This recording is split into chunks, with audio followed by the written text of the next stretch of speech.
হ্যাঁ গাইস, আমরা চলে আসলাম আমাদের দ্বিতীয় পার্টের ক্লাস হবে এবার। এরপরে ব্লক থিমসে আমরা এবারে দেখেছিলাম যে ওয়ার্ডপ্রেস ব্লক থিমসে আমরা প্রথম পার্ট নিয়ে কথা বলেছিলাম ইন্ট্রোডাকশনে। সেখানে আমি ধারণা দেওয়ার চেষ্টা করছিলাম ব্লক থিম কি, classic theme versus block theme কি, WordPress full site editing ABC কেন আমরা ব্লক থিম শিখবো। আজকে এই ভিডিওতে আমরা দেখাবো কিভাবে আমরা এনভায়রনমেন্টটাকে সেট আপ করতে পারি। আমাদের যে ব্লক থিমটা বানাবো এটাকে আমরা কিভাবে সেট আপ করতে পারি। সো এটাকে সেট আপ করার জন্য আমাদের কিছু সফটওয়্যার দরকার। সেটা হচ্ছে আমরা ব্যবহার করব লোকাল ওয়ার্ডপ্রেস সেট আপ বা জাম বা লোকাল বা flywheel. By the way, আমি এই পুরো ব্লক থিমটা শেখাবো লোকাল হোস্টে। তো লোকাল হোস্টটাকে আমাকে সর্বপ্রথম ডাউনলোড করতে হবে। সো লোকাল হোস্টটা ডাউনলোড করার জন্য আমরা এখানে এসে সার্চ করব লোকাল হোস্ট ডাউনলোড। সেখানে সার্চ করলে এখানে দেখতে পারবে যে লোকাল হোস্ট সো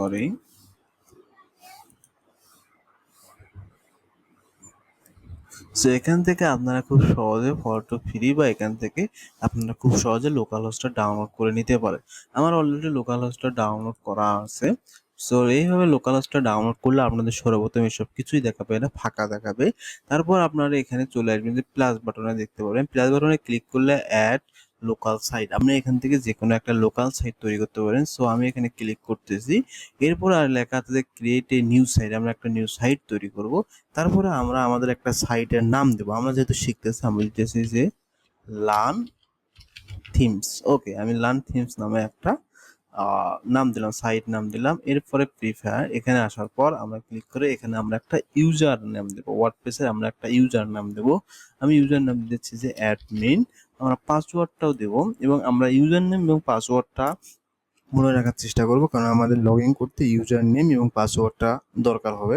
তারপরে আমরা এখানে একটা নাম, আচ্ছা, ইউজার একটা পাসওয়ার্ড দেবো 1 2 3 4। আমি 1 থেকে 4 পর্যন্ত একটা ইউজার নেম এবং একটা কি দিলাম, পাসওয়ার্ড দিলাম। এরপর আমি অ্যাড সাইটে দেবো।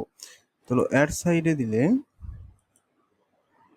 আমার একটু সময় নেবে, তারপর আমার ফুল সাইটটা তৈরি হবে। ওকে, আমাদের কিছুক্ষণ পরার পর আমরা দেখতেছি যে লার্ন থিমস নামে আমার একটা কি তৈরি হয়ে গেছে, একটা সাইট তৈরি হয়ে গেছে। এরপর আমি যাব ডাব্লিউপি অ্যাডমিনটে।